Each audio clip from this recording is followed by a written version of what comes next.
Hey les bambins, j'espère que vous allez bien, en tout cas moi ça va nickel. On se retrouve aujourd'hui pour une vidéo un peu spéciale. Il y a 4 championnats avec 4 matchs. Il y aura de la Serie A, de la Liga, de la Championship et de la Ligue 2. Je vais essayer d'être le plus complet possible, mais il y a des chances que j'aille un peu plus vite sur certaines rencontres. En tout cas, en Serie A, il y aura l'Atalanta de Bergame contre Naples, le Milan AC contre la Fiorentina, la Juventus contre l'Inter de Milan, que des belles affiches, et Bologne contre Sassuolo. En Liga, il y aura le Rayo Vallecano contre le FC Barcelone, l'Atlético de Madrid contre Mallorca, Cadix contre le Real de Madrid et Gijón contre l'Athletic Bilbao. En Angleterre, en Championship D2 anglaise, Rotherham contre Leeds, Bristol contre Middlesbrough, Leicester contre Watford et West Bromwich Albion contre Ipswich. Et en Ligue 2, Bastia contre Auxerre, le Paris FC contre Bordeaux, Quevilly-Rouen contre Valenciennes, le match de la peur, et Angers contre Caen. N'hésitez pas à venir nous rejoindre sur le site VIP et les réseaux sociaux, tout est à l'écran et en description. N'oubliez surtout pas de nous rejoindre, de mettre vos critiques positives ou négatives et également votre pouce pour faire monter la vidéo le plus haut possible. N'oubliez pas de rejoindre la communauté, on est au-delà des 15 200, merci encore. Et on attaque par l'Italie et la Serie A avec un petit point au classement. Premier, l'Inter de Milan avec 31 points, 2 points d'avance sur la Juve qui est second avec 29 unités. Troisième, l'AC Milan avec 23 qui commence à être décroché. Quatrième, Naples avec 21 points et l'Atalanta est cinquième avec 20 unités. En dernière position, c'est la Salernitana, 20e donc avec 5 points et 0 victoire. La seule équipe dans ce cas-là en Italie. 19e, l'Hellas Vérone avec 8 points et donc premier relégable Cagliari avec seulement 9 points. Et on attaque avec la première affiche, l'Atalanta de Bergame contre Naples, deux équipes qui sont donc collées l'une à l'autre au classement. L'Atalanta est 5e alors que Naples est 4e. Il n'y a qu'un point d'écart. L'Atalanta reste sur un match nul à l'Udinese. Ils avaient lors des 5 derniers matchs, toutes compétitions confondues, gagné à 2 reprises. On fait 2 matchs nuls et donc une défaite, c'était à la maison contre l'Inter de Milan. Donc c'est un bilan plutôt convenable, mais il faut beaucoup plus pour espérer se qualifier pour la Champions League car tout est resserré entre la 8e place et la 4e où il n'y a que 3 points d'écart. Donc une mauvaise série peut très bien les faire chuter. Du côté de Naples, c'est pareil. Exactement la même série, 2 victoires, 2 nuls et 1 défaite. Contre Empoli le week-end avant la trêve internationale. D'ailleurs, Rudy Garcia a été limogé. Il a été remplacé par Walter Mazzarri qui a fait un retour aux sources car il avait déjà entraîné le Napoli. Donc les deux équipes sont assez quand même proches l'une de l'autre, que ce soit dans les résultats et dans le classement. C'est pour cette raison que je verrai un match nul, un but partout, et je verrai le Omnobet et le match remboursé 6 victoires de l'Atalanta à la maison avec une cote à 2,16. Et on enchaîne avec le Milan AC contre la Fiorentina, deux équipes également qui sont proches l'une de l'autre. Le Milan est 3e alors que la Fiorentina est 6e. Il n'y a que 3 points d'écart entre les deux équipes. Le Milan est plutôt dans une crise de résultats. Ils n'ont gagné qu'une fois sur les 5 derniers matchs, toutes compétitions confondues. C'était le Paris Saint-Germain qui avait été la victime. Ils ont fait 2 buts partout contre Lecce alors qu'ils menaient 2-0. Ils n'ont pas réussi à garder leur avantage. Ils ont donc perdu 2 points, surtout que ces derniers temps, ils ont tendance à être friables à la maison. Ils ont perdu contre la Juve et contre l'Udinese 2 fois 1-0 lors des 2 dernières réceptions. Heureusement qu'à l'extérieur, ils arrivaient à arracher quelques points, comme ils l'ont fait à Naples, donc contre Lecce et également en Coupe d'Europe contre le Borussia Dortmund. D'ailleurs, en C1, ils ont un match très important. C'est pour cette raison qu'ils risquent de faire tourner. Peut-être que Giroud sera remplaçant. Du côté de la Fiorentina, c'est un petit peu mieux. 3 victoires sur les 5 derniers matchs, toutes compétitions confondues, même s'ils ont perdu tout de même 2 fois consécutivement contre la Lazio et contre la Juve. Mais ils ont su se rattraper le week-end avant la trêve contre Bologne. Mais ils sont bien lancés en C4 où ils viennent de gagner 2 fois consécutivement une équipe serbe, Kukariki. Donc sur cette rencontre, je verrai bien un 0-0 avec le moins de 2,5 buts sur le match et une cote à 1,79. Et on enchaîne avec un des gros chocs, la Juventus contre l'Inter de Milan. Le premier qui se déplace chez le second. Les deux équipes sont en ultra forme, il faut le dire. L'Inter de Milan, lui, c'est toute compétition confondue. Ils ont enchaîné 6 victoires d'affilée. Ils ont réussi à s'imposer au Torino et également en Coupe d'Europe contre Salzbourg. Ils ont également réussi à remporter un succès très important contre l'Atalanta de Bergame qui était à l'époque dans le top 4. On n'oubliera pas qu'ils ont fait 3 clean sheets sur les 4 dernières rencontres et ont réussi également à battre la Roma. La Juve de son côté est également sur une série de succès assez importants, 5 consécutifs et également 5 clean sheets d'affilée. Ils ont battu le Torino, l'AC Milan, le Hellas Vérone, la Fiorentina et Cagliari. On rappellera que les Juventini ne jouent pas la Coupe d'Europe cette saison Et sur cette rencontre, je verrai la Juve s'imposer, peut-être à la surprise pour certains, 1-0. Et je verrai la double chance 1N avec une cote à 1,67. Et on finira la Serie A par Bologne contre le Torino. Le match est lundi 27 novembre. Les deux formations sont qu'à 2 points l'une de l'autre, mais elles sont plutôt en milieu de tableau. 8e pour Bologne et 11e pour le Torino. Les 8e du classement viennent de s'incliner juste avant la trêve internationale à la Fiorentina, 2-1. Dommage pour eux car ils restaient sur 11 matchs sans défaite, toutes compétitions confondues. C'était assez impressionnant. Ils avaient réussi à battre dans cette période la Lazio de Rome. Également, ils avaient réussi à faire match nul à la Juventus de Turin, le 2e du classement. Donc une très belle série à domicile. Ils n'ont perdu qu'une seule fois, c'était contre l'AC Milan, mais c'était fin août. Depuis, ils ont redressé la barre, mais ils ont fait beaucoup trop de matchs nuls pour espérer être en top position. Ils sont donc actuellement 8e. Du côté du Torino, ils viennent de faire match nul contre Monza. Sinon, ils ont arrêté la spirale négative car ils avaient malheureusement perdu quelques matchs très compliqués à la Lazio, par exemple, à la Juventus. À domicile, ils ont toujours assuré le score. Ils ont gagné 2 de leurs 3 derniers matchs, par contre, en championnat. Ils restent d'ailleurs sur 3 matchs sans défaite. Le seul petit bémol est cette élimination en Coupe d'Italie contre Frosinone à la maison. En prolongation sur cette rencontre, je verrai bien tout de même une victoire de Bologne 2-1. Et je verrai également le draw au no-bet avec le pari remboursé, c'est match nul et une cote à 1,58. Et on enchaîne avec la Liga où on jette un coup d'œil au classement et Gijón, l'équipe surprise est première avec 34 points, avec 2 points d'avance sur le Real de Madrid qui est donc dauphin avec 32 points et 3e Barcelone avec 30 unités. C'est vraiment un exploit d'arriver à tenir aussi longtemps les 2 meilleures équipes d'Espagne.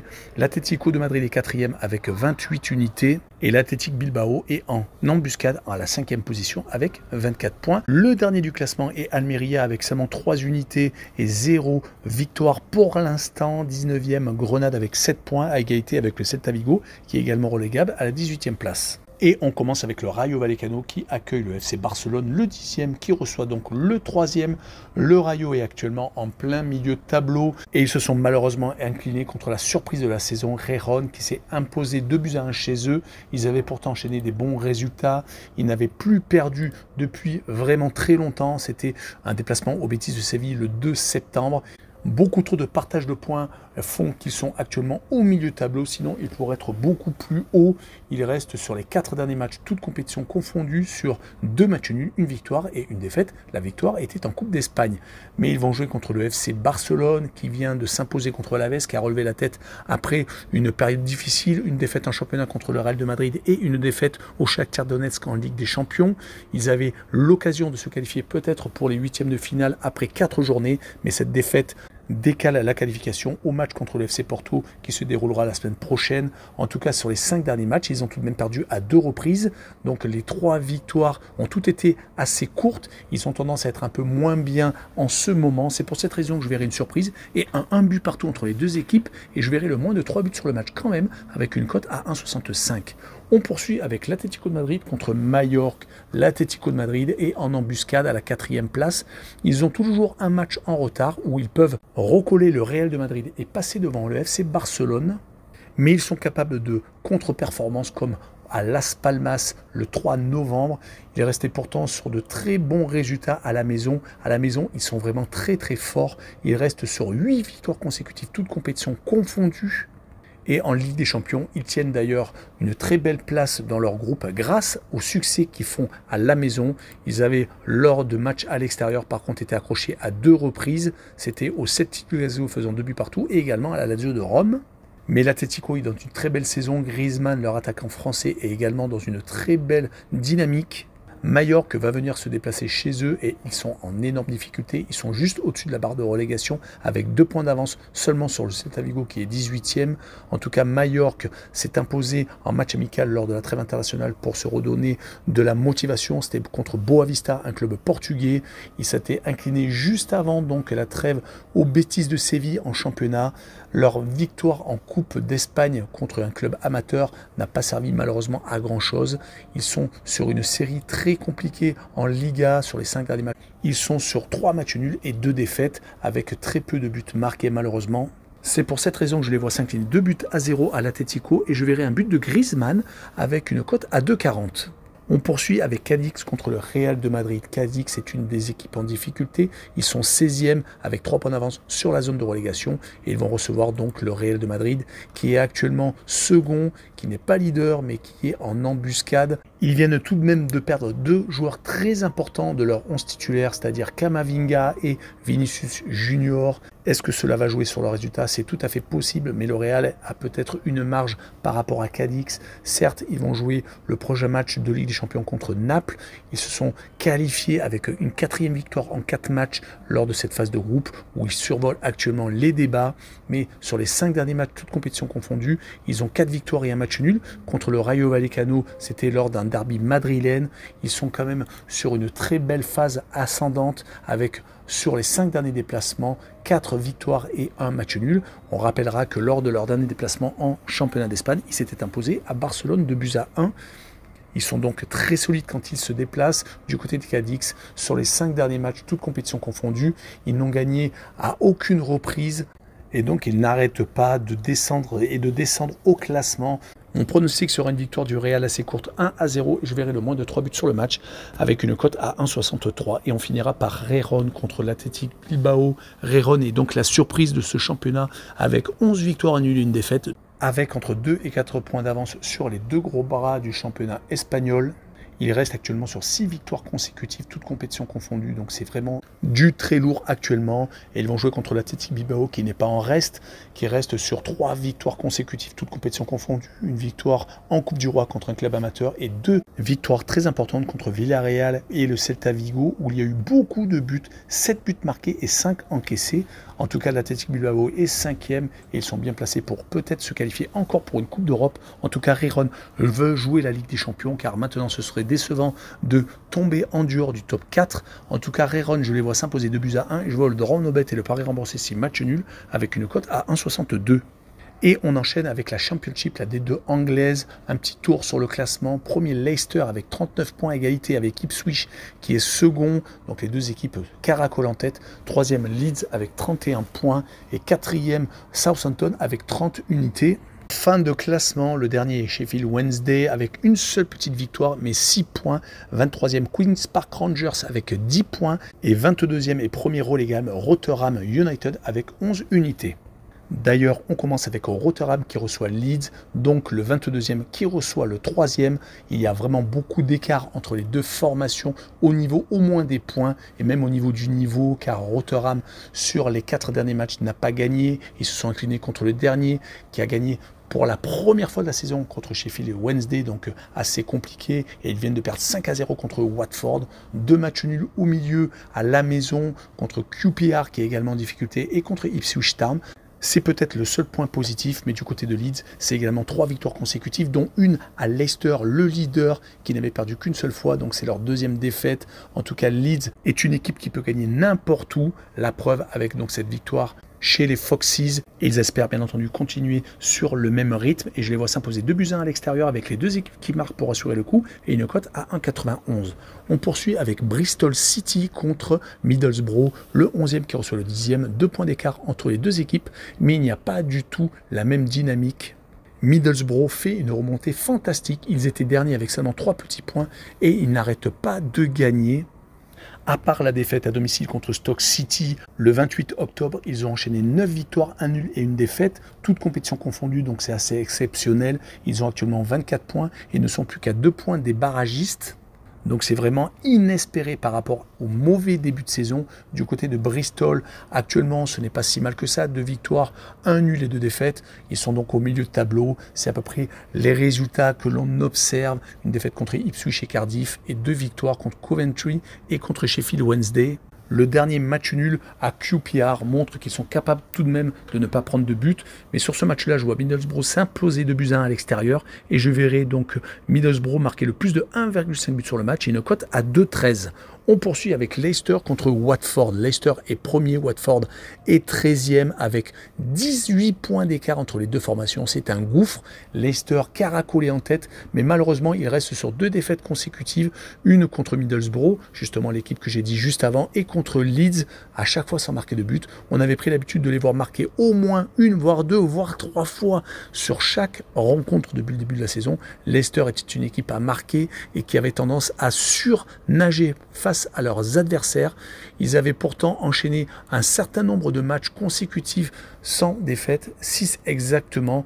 Heureusement qu'il y a eu cette trêve internationale pour stopper l'hémorragie, car ils vont jouer contre Watford. Leur avenir, il faut absolument rester en tête pour espérer donc remonter en première ligue, une division qu'ils ont abandonnée la saison dernière. En tout cas, Watford, sur les 5 derniers matchs, c'est 3 victoires et 2 matchs nuls, toutes compétitions confondues, donc ils sont plutôt en forme. Mais moi, je vois bien quand même Leicester s'imposer 2-0, et je vois les deux équipes qui ne marquent pas, car à chaque fois, Leicester, c'est quasiment tout le temps imposé sans prendre de but à la maison, avec une cote très intéressante à 1,83. Et on finira avec West Bromwich Albion contre Ipswich Town. West Bromwich est actuellement 7e contre Ipswich second, donc un match au sommet avec tout de même 13 points d'écart entre les deux formations. Il y a également un gros écart. Ipswich Town est une équipe qui est très solide, qui est donc actuellement en position de remonter en première ligue. Cela faisait très longtemps qu'ils n'avaient pas accédé à cette division, donc il y a vraiment beaucoup d'espoir pour eux. Ils ont 8 points d'avance sur Leeds qui est 3e. Ipswich reste sur une victoire 3-2 contre Swansea, mais ils prennent quand même un peu plus de buts ces derniers temps, car juste avant cette victoire à l'arrache, ils avaient fait 2 fois 2 buts partout hors de leur base contre Birmingham et Rotherham. En tout cas, toutes compétitions confondues, ils n'ont pas encore perdu cette saison à l'extérieur. Ils en sont à 9 matchs sans défaite. Leur adversaire du soir est West Bromwich Albion. Ils se sont malheureusement inclinés lors du dernier match avant la trêve à Southampton, une des équipes qui espère remonter en première ligue, un ancien relégué d'ailleurs de la première division anglaise. Ils avaient pourtant enchaîné 3 succès consécutifs contre Queen's Park Rangers, Coventry et Hull City, des matchs très importants pour leur dynamique. Ils ont tendance à perdre à peu près un match tous les 5 rencontres. Sur cette rencontre, je verrai bien un 2 buts partout entre les deux formations avec le Away No Bet pour assurer le coup avec le match non remboursé 6 victoires de Ipswich en déplacement avec une cote à 2,17. Et on finira avec la Ligue 2, la deuxième division française, où le classement est le suivant. Laval est actuellement en tête avec 29 points, 2 points d'avance sur Angers, qui a 27, 3e Auxerre avec 25, 4e Grenoble avec 24, à égalité avec Saint-Etienne qui est 5e et avec un goal average un tout petit peu plus faible. En fin de classement, dernier Valenciennes avec 9 points, une seule victoire, donc 20e et dernier. 19e Quevilly-Rouen avec 11 points.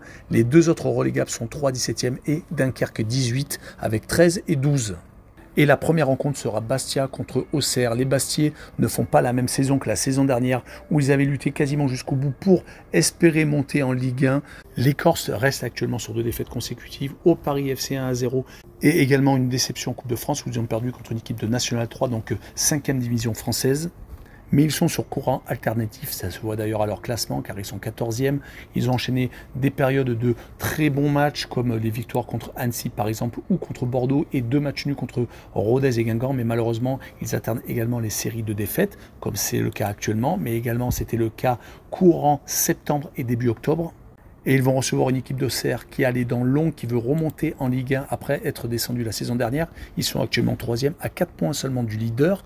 Les Auxerrois se sont imposés de justesse en Coupe de France contre Club Amateur au pénalty. Ils avaient juste avant gagné 5-2 contre Saint-Etienne, remettant l'église au milieu du village, car leurs 2 défaites contre Dunkerque et Guingamp étaient une grosse déception. Ils auraient pu même se retrouver en tête de Ligue 2. Les Auxerrois vont espérer faire un résultat à Bastia et je vois un but partout, car les deux équipes sont actuellement à peu près du même niveau au niveau des résultats, que ce soit à domicile pour Bastia et à l'extérieur pour Auxerre. Et je verrai les deux équipes qui marquent avec une cote à 1,73. On poursuit avec le Paris FC contre Bordeaux, 2 équipes qui sont dans la deuxième partie de tableau. Le Paris FC a fait un changement d'entraîneur. Gilly a repris les rênes après avoir eu une situation très compliquée. Le Paris FC n'arrêtait pas de perdre. Il reste actuellement sur 5 matchs sans défaite, ce qui est complètement différent au niveau des résultats. Ils avaient beaucoup trop perdu à domicile, comme contre Laval par exemple fin septembre et début octobre contre Auxerre. Il fallait absolument réagir réagir et ils l'ont fait contre Saint-Etienne, Bastia et Dunkerque. 3 victoires très importantes et ils se sont donc qualifiés au pénalty contre Villejuif en Coupe de France ce week-end. Ils vont jouer contre Bordeaux qui n'est pas mieux, qui a changé également d'entraîneur. Riera a remplacé Guillon, mais les résultats ne se font pas ressentir. Ils sont actuellement avec 2 points d'avance sur la zone de relégation. Ils se sont qualifiés de justesse contre une équipe amateur. C'était en Coupe de France, au pénalty également. Ils ont heureusement gagné contre Annecy lors de la dernière journée car ils étaient en train de descendre au classement de manière vertigineuse. Leur défaite à Angers, contre Bastia et également contre Laval, contre Grenoble faisait peine à voir car Bordeaux jouait la saison dernière les accessibles pour la Ligue 1. Sur ce match-là, je verrai le Paris FC continuer sur sa lancée, gagner 1-0 et je verrai la double chance 1N avec une cote à 1,65. On continue avec 2 relégables, Quevilly-Rouen contre Valenciennes, le 19e qui reçoit le 20e, avec 2 points d'écart entre les 2 équipes. Quevilly-Rouen est tout de même en train de se ressaisir car ils ont gagné 2 de leurs 3 derniers matchs, Coupe de France compris, ce qui est bien pour la confiance. Le 3 buts partout à Caen a montré que Quevilly-Rouen était tout de même une équipe qui réagissait. 3 partages de points sur les 6 derniers matchs.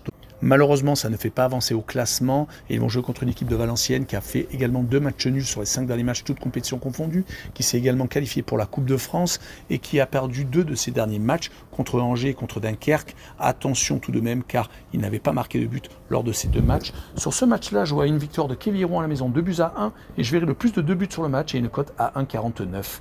Et on finira avec Angers contre Caen. Angers est actuellement second dauphin et est bien placé pour remonter en Ligue 1.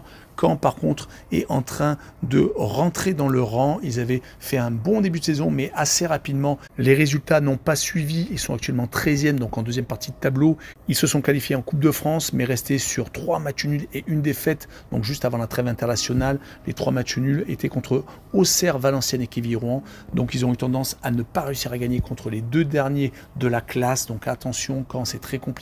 Et ils se déplacent à Angers, qui est donc second, qui a gagné 3 de ses 5 derniers matchs. Ils se sont qualifiés 2-0 contre une équipe amateur ce week-end et ils avaient réussi à faire 4 buts partout lors du dernier match en championnat contre Pau. C'est une équipe qui, quand elle joue à domicile, a tendance à gagner à chaque fois sur le score de 2-0. En tout cas, c'était le cas lors des 5 dernières réceptions. C'est pour cette raison que je vois un score de 2-0 sur ce match-là avec le draw no bet et le pari remboursé 6 matchs nuls et une cote à 1,53. Voilà, on en a fini avec cette vidéo qui est assez longue mais qui regroupe 4 championnats, donc n'hésitez pas à venir nous rejoindre. Ciao les bambins!